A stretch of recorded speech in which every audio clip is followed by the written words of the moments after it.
8 বছর পেরিয়ে গেছে রোহিঙ্গা ঢলের, কিন্তু শান্তি ফেরেনি কক্সবাজারের ক্যাম্পে। খুন, মাদক, অপহরণ আর সংঘর্ষে প্রতিদিনই অস্থির হয়ে উঠেছে আশ্রয় শিবিরগুলো।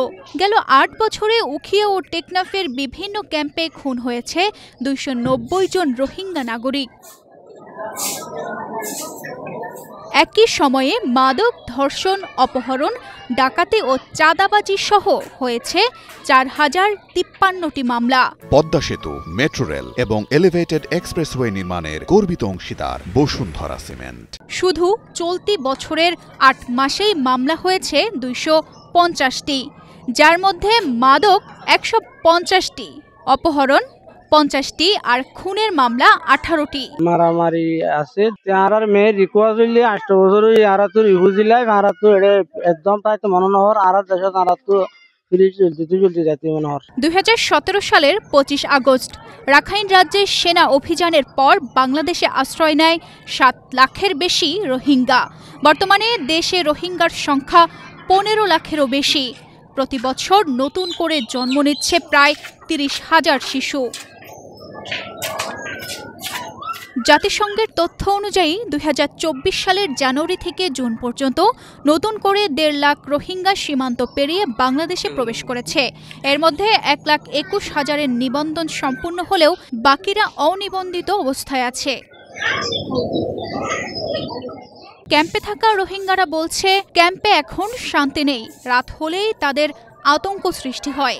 যারা মাদক বেচাকিনা করে তারা বন্দুক নিয়ে ঘুরে বেড়ায়। 2017 সালত বর্মাতপুর জিনিসকে আসছি এই যাব তো আর তো 8 বছর আর তো রিফিউজি লাইফ যাচ্ছে বেশি অসহ্য হয়ে আর তো চলছি আর দেশের রিপার্টিশন করলা বলে আই চাই এর বাদে আর তো দিন আর বাসা ফ্যামিলি বাড়ি যার কই আর তো এটা তাইবার মতন যাহা নাই আর আলাদা আছে এডিদা আছে গম্পাড়া সিরিজ সেও আলাদা আছে সম্পার ডর ওষুধ দিয়া যাও হইলে আর তো আছে সিটান শহর যাওয়া পরে তুলে আর আইলা সিরিজ নফার। মাদক ও অপহরণ রোধে আইন শৃঙ্খলা বাহিনী প্রতিনিয়ত অভিযান পরিচালনা করছে। আন্তর্জাতিক সংস্থাগুলোকে সহযোগিতার আহ্বান জানানো হয়েছে বলে জানায় অতিরিক্ত RRRC।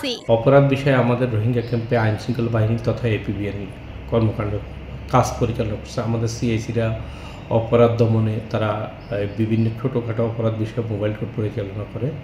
এছাড়া আমরা রোহিঙ্গা কমিউনিটিকে যাতে এই জাতীয় অপরাধে সম্পৃক্ত না হয় তাদের আমরা মাঝি, ইমাম এবং অন্যান্য ধর্মীয় নেতার সাথে ইয়াং জেনারেশন যে মেয়েদের গ্রুপ তাদের সাথে আমরা বসি যে তারা যাতে এই জাতীয় কার্যক্রম থেকে যাতে বিরত থাকে। আর আমাদের APBN আপনারা জানেন যে 3টা APBN কাজ করতেছে, ক্যাম্প 14, APBN 14, APBN 16 এবং APBN 8 আইন শৃঙ্খলা সংক্রান্ত বিষয়ে কাজ করছে। রোহিঙ্গা ক্যাম্পে অপরাধ দমনে বিশেষ অভিযান চলছে। ইতিমধ্যে বেশ কয়েকজন শীর্ষ সন্ত্রাসীকে গ্রেফতার করা হয়েছে বলে জানায় কক্সবাজারের পুলিশ সুপার। আমাদের কাছে যাবৎকালে এই গত 8 বছর প্লাস সময়ের মধ্যে 4053টা মামলা হয়েছে।